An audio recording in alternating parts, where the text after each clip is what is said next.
લોકસભાની ચૂંટણી નજીક આવતા જ ગુજરાતમાં પક્ષ પલટાની મોસમ પૂર બહારમાં ખીલી છે.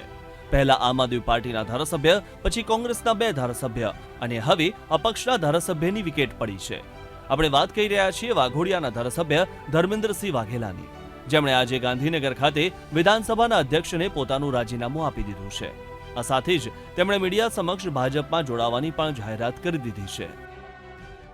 આજે આપણા દેશના 2 પનોતા પુત્ર માન્ય વડાપ્રધાન નરેન્દ્ર મોદી સાહેબ અને અમિતભાઈ શાહ સાહેબના નેતૃત્વમાં જ્યારે દેશ વિશ્વના ફલક ઉપર જઈ રહ્યો હોય ત્યારે એમને સહભાગી થવા માટે થઈને હું આજે મારું પોતાનું મારા વિસ્તારના લોકોને પૂછીને રાજીનામું આપી દીધું.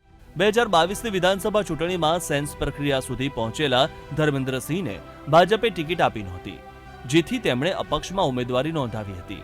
જ્યારે ભાજપે અશ્વિન પટેલને અને કોંગ્રેસે સત્યજીત ગાયકવાડને ટિકિટ આપી હતી, તો ટિકિટ ન મળતા દબંગ ધારાસભ્ય મધુ શ્રીવાસ્તવ પણ અપક્ષમાંથી ચૂંટણી લડ્યા હતા.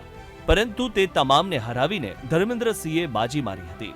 જો કે આજે ભાજપથી નારાજ ધર્મેન્દ્રસિંહનું હૃદય પરિવર્તન કેવી રીતે થયું, જરા તે પણ સાંભળો.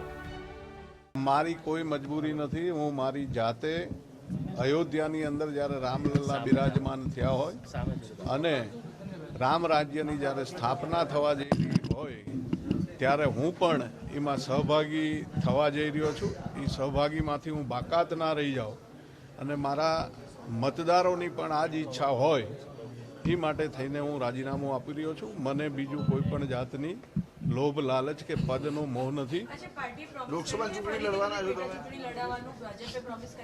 મને કોઈ લોકસભા, કોઈ વિધાનસભા કે એવું કોઈ પ્રોમિસ નથી. હું મારી જાતે સ્વેચ્છાએ રાજીનામું આપું છું અને પાર્ટીનો કોઈ આદેશ હશે તો હું ચૂંટણી લડીશ. જો કે લોકસભા ચૂંટણી પહેલા ધર્મેન્દ્રસિંહ રાજીનામું આપનાર પહેલા નેતા નથી. આ પહેલા આમ આદમી પાર્ટીના ધારાસભ્ય ભૂપત ભાયાણી અને કોંગ્રેસના 2 ધારાસભ્ય ચિરાગ પટેલ અને CJ ચાવડા પણ રાજીનામું આપી ચૂક્યા છે.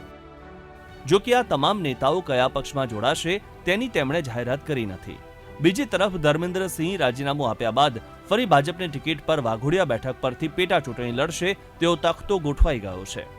રાજ્યમાં લોકસભાની ચૂંટણીઓની સાથે સાથે વિધાનસભાની જે પણ બેઠકો ખાલી પડી છે તેના પર પણ પેટા ચૂંટણી યોજાઈ શકે છે. ત્યારે જોવાનું એ રહેશે કે ભાજપનો ખેસ ધારણ કર્યા પછી અને રંગ બદલ્યા પછી વાઘોડિયાની જનતા ફરી ધર્મેન્દ્રસિંહ પર વિશ્વાસ કરે છે કે નહીં. Mehul Desai, BTV news, Gandhinagar.